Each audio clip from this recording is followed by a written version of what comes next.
So here it is. We have reached the end of the road for winter sports on a day where, when you look out the window, it really does look like winter out there. Can't wait for all this stupid snow to melt. Can't come soon enough for me. I'm already sick and tired of having to look at the darn stuff anyway. And, well, folks, all that is left now is the NAIA National Wrestling Tournament in Wichita, Kansas, where 4 members of the Embry-Riddle wrestling team are still in the mix. Logan Hansey, Daniil Gorshkov, Kenneth Copley, and Chino Valley alum and 3-time state champion Keller Rock. So best of luck to them as they put the capper on what has been a pretty darn good winter sports season for our area. Both the Prescott boys and girls soccer teams were crowned Grand Canyon Region champions, with the girls finishing as state runners-up.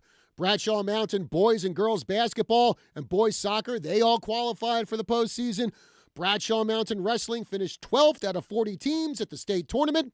Embry-Riddle men's basketball, they qualified for the GSAC tournament. Prescott girls basketball made it to the Elite Eight of state. And Prescott boys basketball made it to the Final Four of state for just the 3rd time in their long history. And boy, oh boy, what a blast it was to call all those state playoff games right here on KYCA. Some of the most thrilling games we've had on our airwaves in quite a while.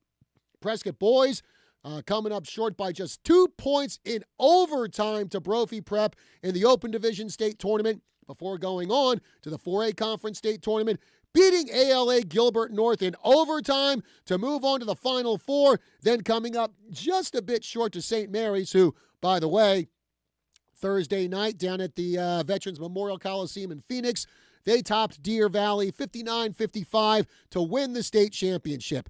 The Prescott girls gave Flagstaff one heck of a battle in the Elite Eight of state, rallying from a 10-point deficit and taking the game down to the wire, losing by just 4 points. Flag, meanwhile, they beat Mingus 59-49 in the Final Four game that featured 2 Northern Arizona schools. Then on Thursday, the Lady Eagles vanquished Eastmark 44-30 to win their 2nd state championship in 3 years. So basically, both Prescott teams lost to the ultimate state champions. Hey, no shame in that, especially since both squads had two of the best seasons in the history of their respective programs. And Prescott girls, they'll still be in good shape for next season with Addie Prisciandero and Bella Apt, both with 1,000-plus points in their careers. They will be back next year. The boys, I'll be honest, I'm still trying to process the fact that Uriah Tennett and Zane Gall's careers on the Prescott hardwood are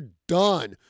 We've been covering those two for 4 years. Even as freshmen, everyone knew that these two were special, and they certainly proved how special they were. The G-Force, a member of the 1,000-1,000 club, 1,000 points and 1,000 rebounds in his career, which I think this is what Kelly Cordes told me.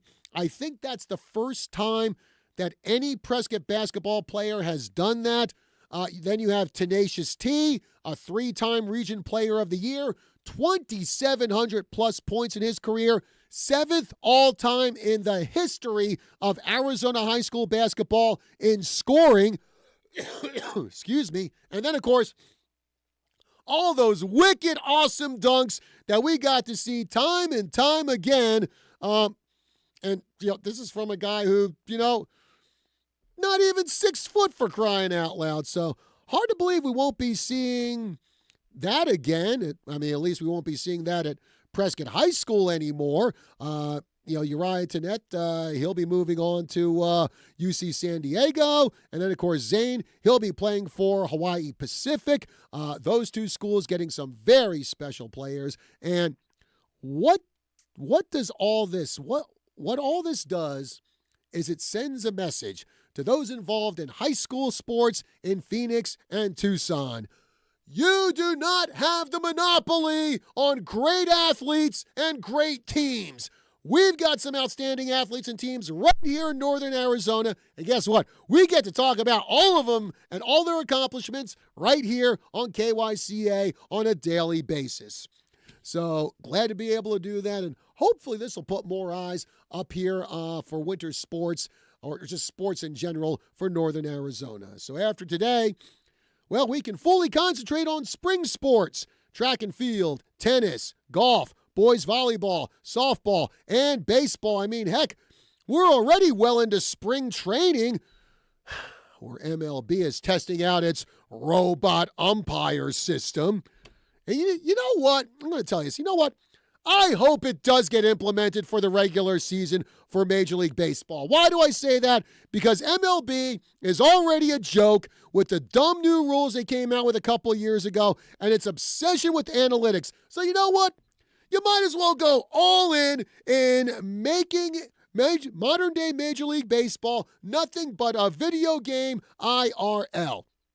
Forgive me for not being a fan of the robot umpire. I like the human element of sports. And I know all the people who are the analytics nerds and the robot umpire supporters, they're going to be like, well, John, don't you want accuracy in ball and strike calls? No, I don't. Of course I do. What kind of dumb question is that? But what I want is for human beings to make that call. But John, the umpires aren't doing such a good job. You know what happened? Here's a concept for you folks. You know what happens when you're not doing a really good job? You practice at it so you can do a better job. I've got 3 coaches in here with me right now. They can tell you that, hey, you know what? If one of my athletes isn't shooting the ball well or maybe not doing a takedown well, I'll just teach them a few techniques to make them do their job better. And you know what? Major League Baseball can do the same with their umpires. Oh, their umpires are maybe not doing so well on ball and strike calls. Well, we can put them through some courses to make them better. What a concept! Jeez, I just don't want computers just taking over every aspect of Major League Baseball. When something like this happens, when I hear about like robot umpires and when I hear about just analytics and just every single play being determined by what a computer formula says, I go back to one of my favorite episodes of Star Trek, the original series, and that is The Ultimate Computer. If you've never seen it, great episode. And there's one scene in there where Mr. Spock is giving his analysis of the M5, which is the computer that's pretty much taken over all function of the Enterprise, and he gives his analysis on it. But then he says to Captain Kirk, computers make excellent and efficient servants, but I have no desire to serve under one. And that's my feeling when it comes to robot umpires.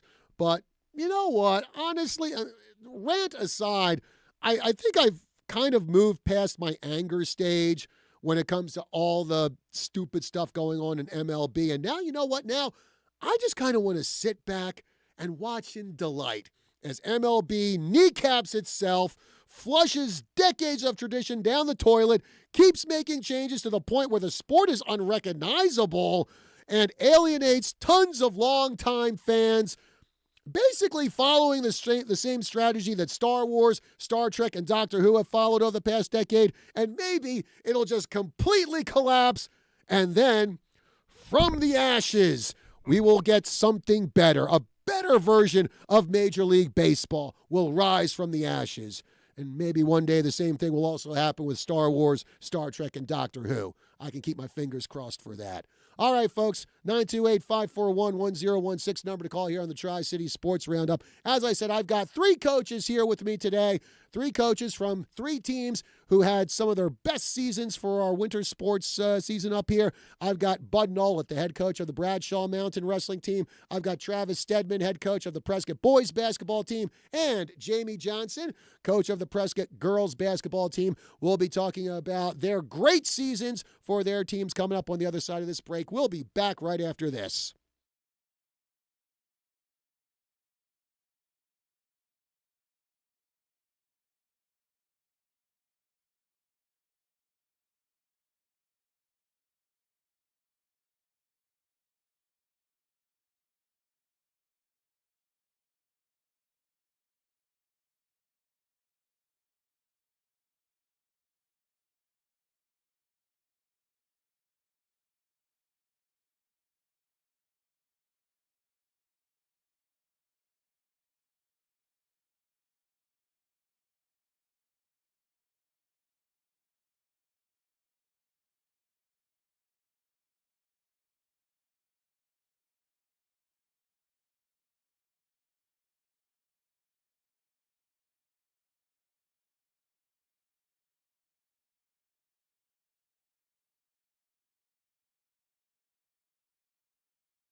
We are back here on the Tri-City Sports Roundup. John Rust with you here, and we have three coaches here today whose teams had banner years.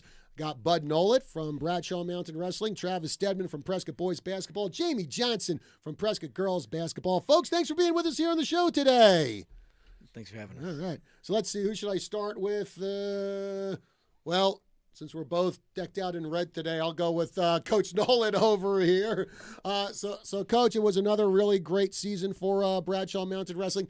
Came up a little short of winning another section championship. I think you've won about like 2 or 3 in a row before this year. Is that right?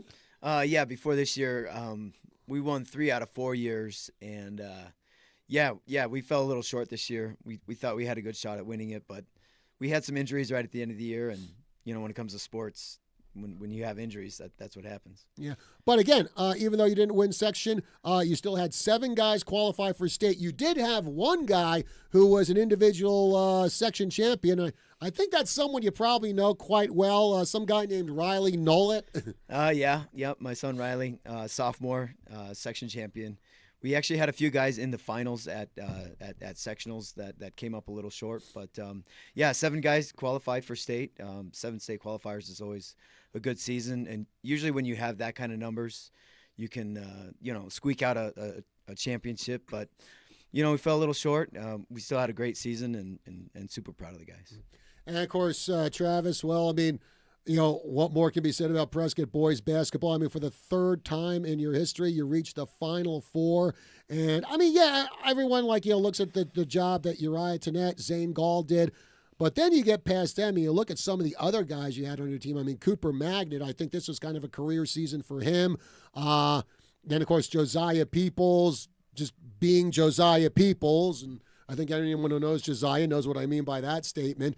But then maybe like 3 other guys, 3 seniors who probably didn't get a lot of the spotlight, maybe didn't get the high point totals, but nonetheless were key contributors to your team.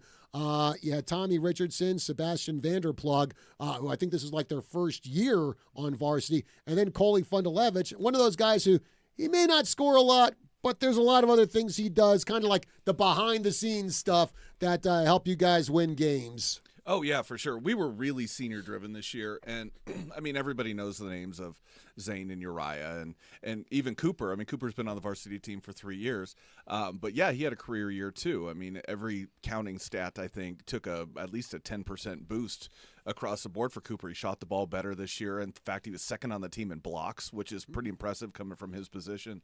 But then you talk about guys like Coley. I mean, he's like the Swiss Army knife. He's not gonna put the ball in the hoop a ton, partially because he's not going to attempt to do it, but he's going to get guys open. He's going to defend. He's going to get on the floor, and he's going to mix it up with the kids that are bigger than him, and just that toughness. But you talk about those other guys like Tommy and Sebastian, guys that they didn't have. Like Sebastian was a transfer. He played JV exclusively last year, and Tommy was. Honestly, Tommy didn't do a ton this summer. He'd hurt his shoulder a little bit, and we were kind of rehabbing him back and didn't really know what to expect from him coming in. And, man, he just shot fireballs like all year. So it was, it was a great conglomeration of events that headed us this direction. You have to do that when you have that high-end talent for sure. Yeah.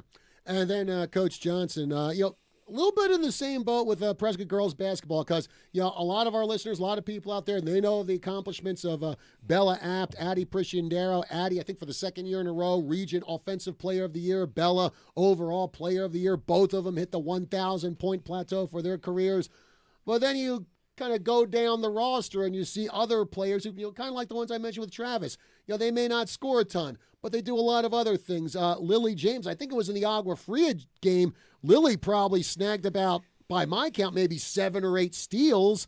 Rain Libis is another one, may not score a ton, but she does a lot of other stuff, especially bringing the senior experience with her. Kylie Murdoch, who I think some of us remember from volleyball, she was also making some contributions. So again, when you go down the roster, it's like, there are a lot of other, really solid contributors to this Prescott girls team. Yeah, for sure. And I think that's something that we really concentrated on was developing those other players, because when you get down the road, that's what those teams are going to be concentrating on are your 2 studs and trying to shut them down. And we had a lot of girls, down the road step it up and do their job. I think, the girls, individually know their roles on the team and and they did a great job of stepping it up. And I think this year we've gained a little bit of experience down the road. So players like Lily James, run-in point, have really done a good job of, taking care of the ball. And like you said, those players like Kylie Murdoch, I've got Bentley Crockett. They played JV last year, and so they had to just step it up this year on varsity. And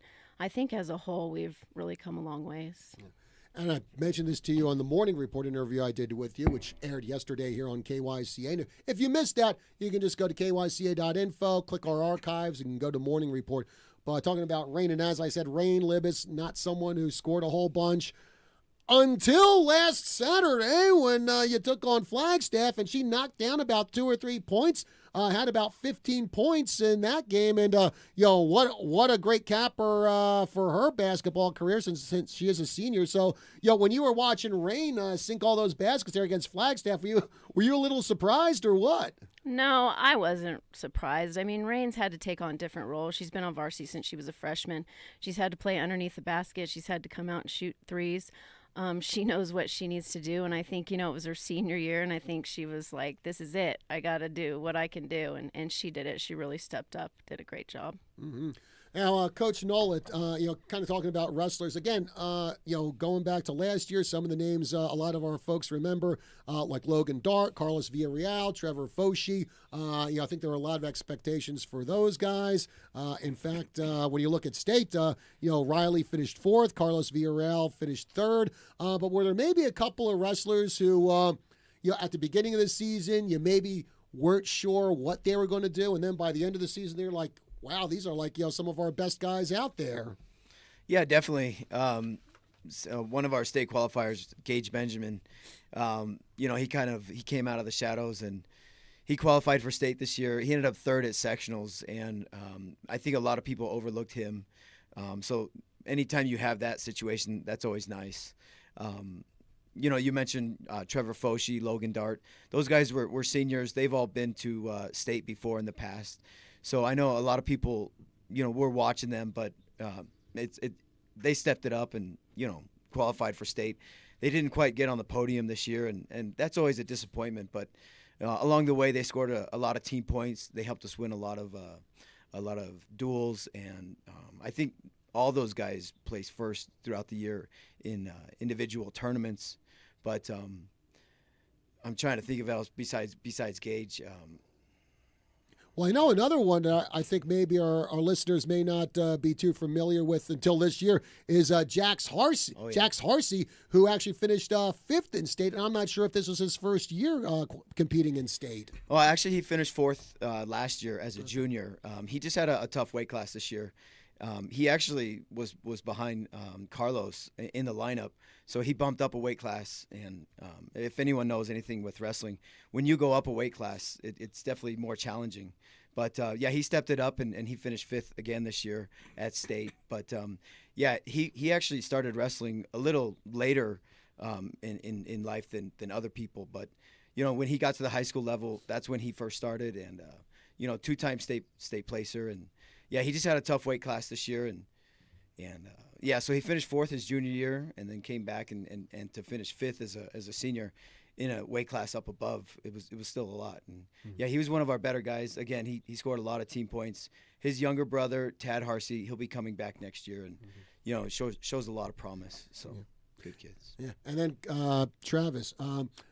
Going back to your guys' run through the postseason, after that loss you had to Brophy Prep, and I know me and Kelly and I were talking about it on our broadcast of that game because we were saying how Prescott, you guys just went through the region just blowing out team after team after team. It's like, well, what's that going to do to the team once they get to the state tournament, and you're not going to be blowing out teams by 30, 40 points. You may have to play from behind. You may have only like a 2-3 point gap between each other. How will Prescott respond to that?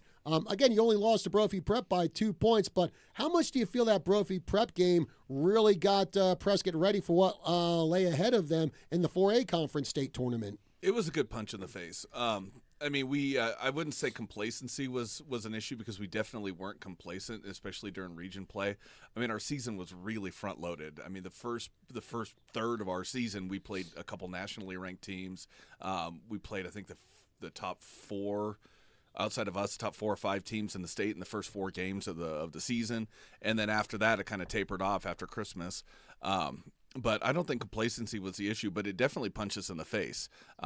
Brophy was tough. Brophy's playing for the 6A title tonight, and so we were. It was one of those things that you can't simulate in practice. It doesn't matter what your depth is like. You can't simulate in practice a playoff scenario. You can't simulate in practice game situations. You can to some degree, but not with the level of what the dome was like. I mean, you were there, John, and so like what it feels like in the dome with the sound and the crowd and the anticipation and whatever. And so when you can do that live and you still have a chance to win games, I mean, those are huge. I mean, that just added a little more hunger and drive to the team for sure. Yeah. And then, of course, Coach Johnson, actually, Prescott actually made it to the open division of the girls' side, unfortunately losing to Gilbert.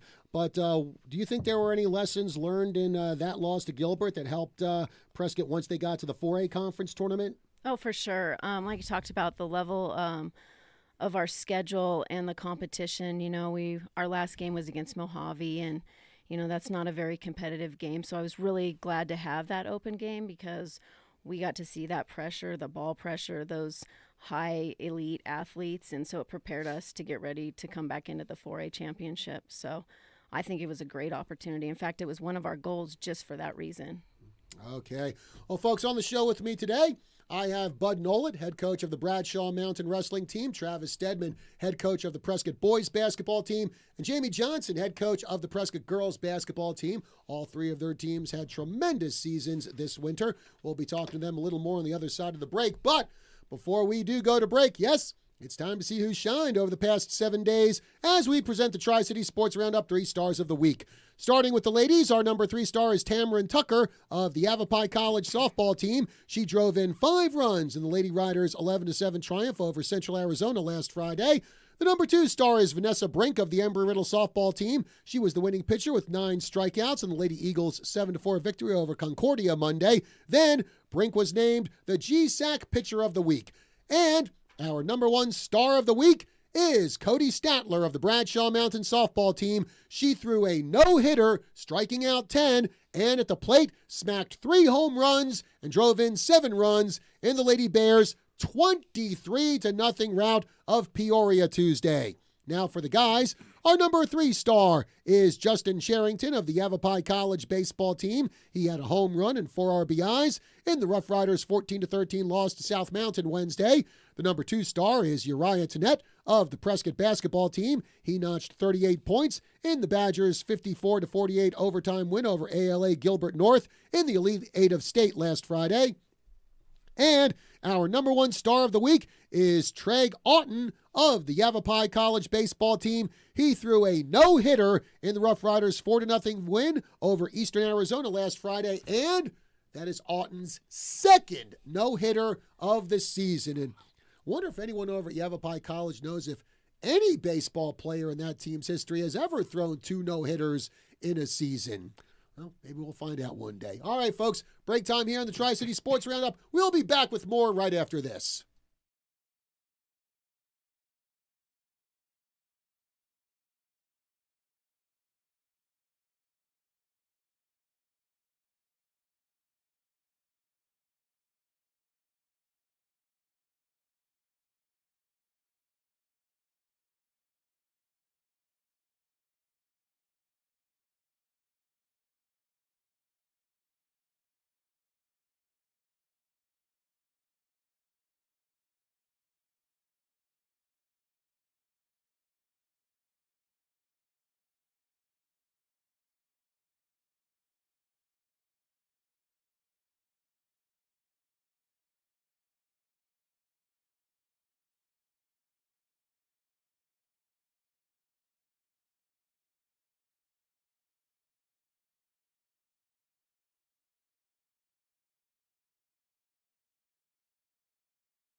We are back here on the Tri-City Sports Roundup. John Rust with you here. And we have like a coaches roundtable today. 3 of our more successful coaches here in the Tri-City area.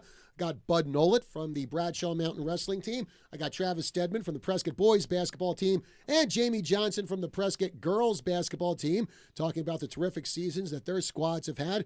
And of course, Coach, as you said, you took 7 guys with you to the state tournament down, I believe that it was at Veterans Memorial Coliseum, right? Yes, sir. Yeah, where we're having all the state playoff basketball games at. And Travis was talking about the atmosphere that they had for the state playoff games over at Prescott High School. Just, packed house in the dome, the noise, the crowd, and everything.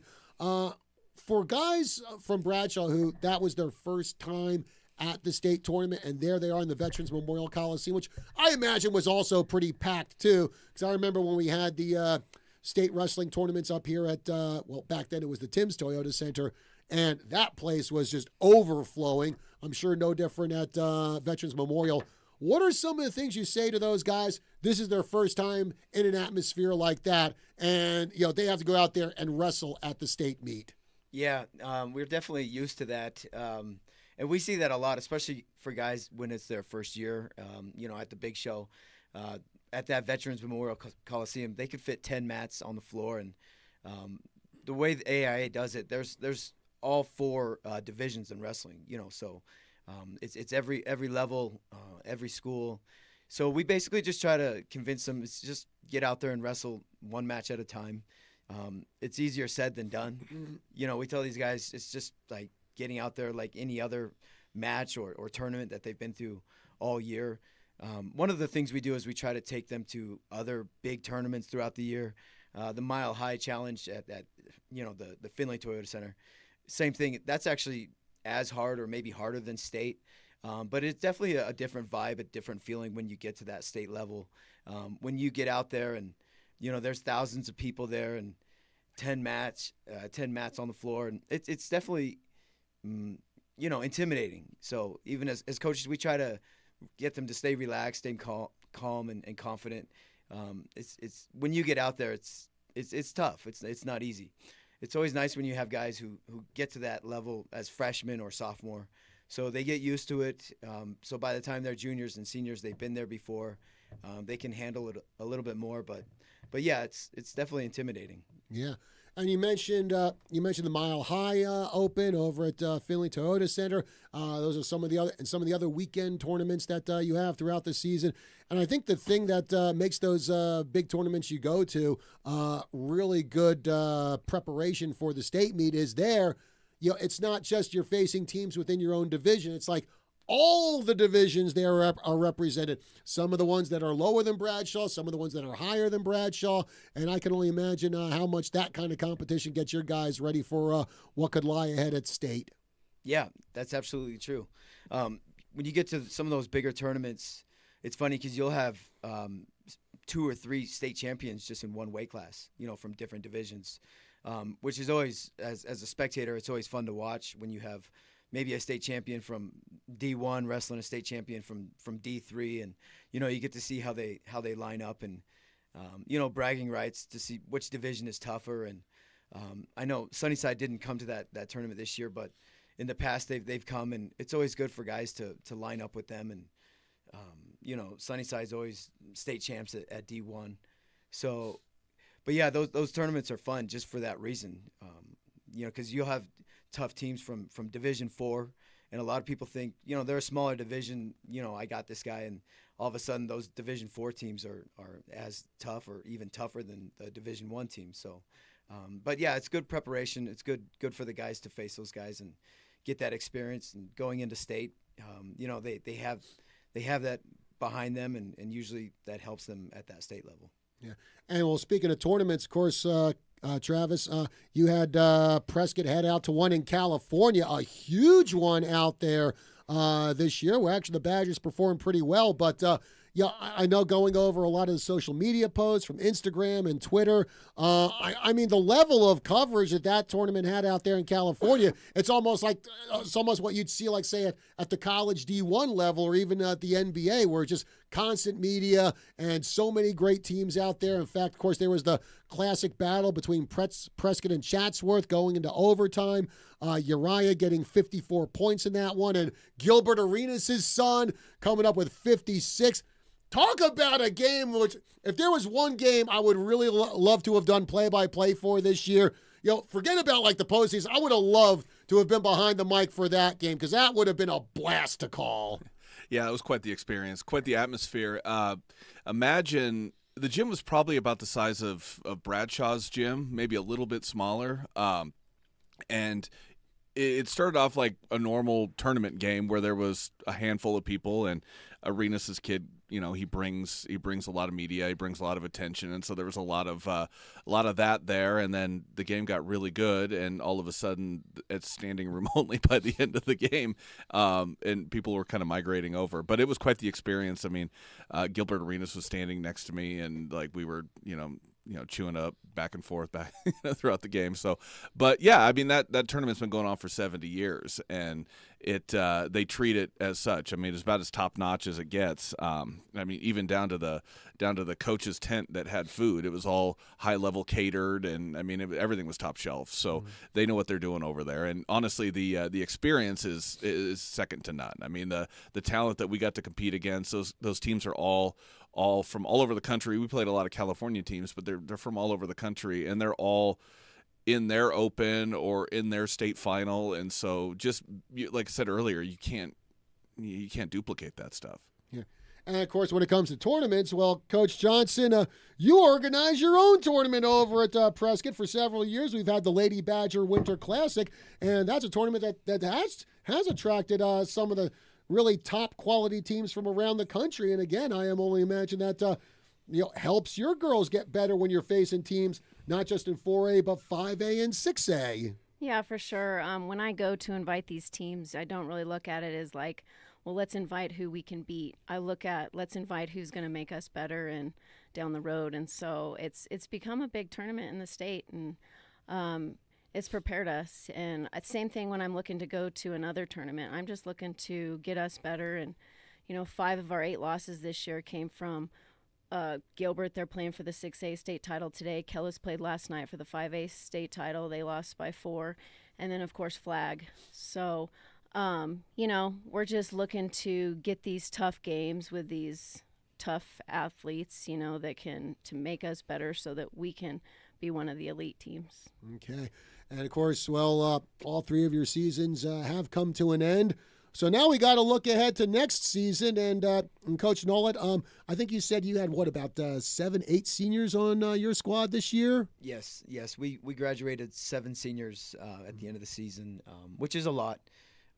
But it's funny because we're kind of cyclical where we'll have a lot of seniors one year and then not so many the next year and then a lot. So we actually have a lot of sophomores right now. So they'll be juniors next year. So that kind of helps us. I think next year we'll only have just a couple seniors. Our juniors now is so. But yeah, we're just always looking to rebuild and just keep going and work hard in the off season. So I think our sophomores this year, I think we're like 8 or 9 sophomores. So they'll be juniors next year. So I think they'll be able to help carry the team. And then our 2 or 3 seniors that we have, we will have next year, they'll continue to do well. One of them is Christian Lothian. He's actually more of a football player that just wrestles a little on the side, and he's one that qualified for state this year. He came out of nowhere, and he's really taken a shining to wrestling, and he stepped it up, and he's doing well. So he'll be a senior next year. Kendall Benjamin, he's quiet. He actually, I think he would have been a state qualifier this year. He actually got hurt the week of sectionals, so that was one of our injuries. But he's coming back next year. He's got a lot of promise. So we'll just have a handful of seniors this year. It's always hard when you graduate that many seniors in a year, like half your lineup.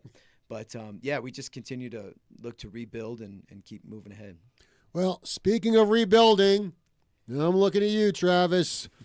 I mean, no Uriah next year, no Zane next year, no Cooper next year. I think you have about 7 seniors that you're saying goodbye to. So what is Prescott boys basketball going to look like in 2025-26? Well, we've built a culture that it's not rebuild, it's reload. And it's been that way for the 7 years that I've been here. And it's not going to be any different next year. Yeah, the faces are going to look different. The size of the kids are going to look a little different. They'll look different running around. But to be honest, the group that we have coming in is going to be just as competitive. We have a solid junior class. We have a really solid freshman class. We have some sophomores going to be able to contribute. Even though you didn't see a ton of them on the floor during varsity games this year, we have experience, and so it's not going to be. It's kind of a misnomer that we're taking a massive step back. Maybe our ceiling isn't as high, but the floor is still where it needs to be. So Okay. Meanwhile, looking ahead to next year, and Coach Johnson, you look like you're going to be in pretty good shape for next year. You're only graduating 3 seniors. You'll have Bella Apt back. You'll have Addie Priscindero back. Lily James. I think Lily's only a sophomore. She'll be back. Kylie Murdoch's another one. So pretty much the bulk of the team we saw this year make it to the Elite Eight of State. We'll be seeing those same girls back next year. Yeah, for sure. I'm ready to start tomorrow, but I love that we have summer ball because it makes the wait not so long, but we're going to miss those seniors. Like I said, I took over 4 years ago, and so those were my seeds that I started with. So of course, there's going to be a little hole there, but yeah, we've got such a great group coming back, and a bunch of talent, but you still got to go and put in the work, and so that's what we're going to focus on is doing. Our motto is work, don't worry. So we're going to work hard and try to get it done next year. Well, you mentioned about taking over the program 4 years ago, and of course that first year was kind of a rough one. I think you said that Prescott only had 2 wins that year. Now you flash forward 4 years later, and you're competing in the Elite Eight of State, and you were 4 points away from moving on to the Final Four of State. So just talk about that kind of progress from Prescott girls basketball. Yeah, I think, as a coach, you're trying to teach these kids about life lessons and not just about the game of basketball. And so, you get a long-term mindset where you work hard and, it may take a little time to achieve your goals, but as long as you're working hard, you're going to go places that you never thought you'd get if you're, aiming high. So, we're super proud of, where we started and where we are now. So we're going to try to continue just moving forward. Yeah. And we only have a few minutes left, so Coach Nolan, we just want to get with you. And any plans for over the summer on getting your guys ready for the next season? Yeah, definitely. Like Coach was saying, we do a lot in the off season, but we just try to keep it light and have fun with it. We travel around. We practice a couple days a week, and it's all voluntary. So we just open up the room, and if guys want to show up, they can show up. We have a goal. We try to get everyone as many matches as possible in the off season. We don't worry about winning or losing. It's just more about mat time and experience. And we travel around. We go to the Valley a lot. We go up to Vegas a couple times, and we just get out there and just get as many matches as possible. It's always nice not having to worry about cutting weight and having to win and championships and none of that. So it's more about just traveling around and hanging out and having fun and getting to be friends, and it's actually a lot of fun. That's where the guys really get better. Is the champions are made in the off season. So looking forward to it. Okay, and Travis, probably the last question here before we get out here. But Travis, I imagine summer's going to be a busy time for Prescott, especially in June. Oh yeah, we're going to get after it starting on Monday.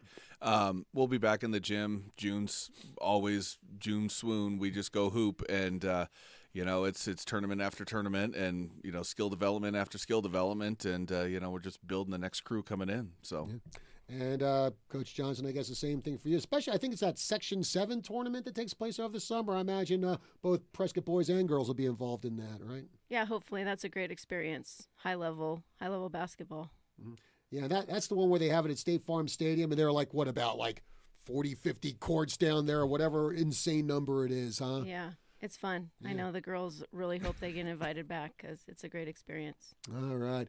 Well, folks, we are coming to the end of our show here. And I want to thank Coach Bud Nolet, Bradshaw Mountain Wrestling, Coach Travis Stedman, Prescott Boys Basketball, Coach Jamie Johnson, Prescott Girls Basketball, for joining us here on the show. Folks, again, thanks again for joining us, and congratulations on some stellar seasons for all 3 of your teams. And, of course, Travis, Coach Johnson. We certainly had a great time calling the Prescott boys and girls playoff games here on KYCA. And hopefully we can do that next year too. Man, we appreciate you, John. What you do for these schools and these kids it's unparalleled. So I mean, it goes without saying, but it should be said. Like, you guys are amazing here. So Yeah, for sure. Thank you guys. Thank you. Appreciate that. And again, coming up to the end of our show here, but we got our slate of local talk coming up. 9 o'clock, we got Healthline with Dr. Hancock. 10 o'clock, blah, blah, I'll get that out right.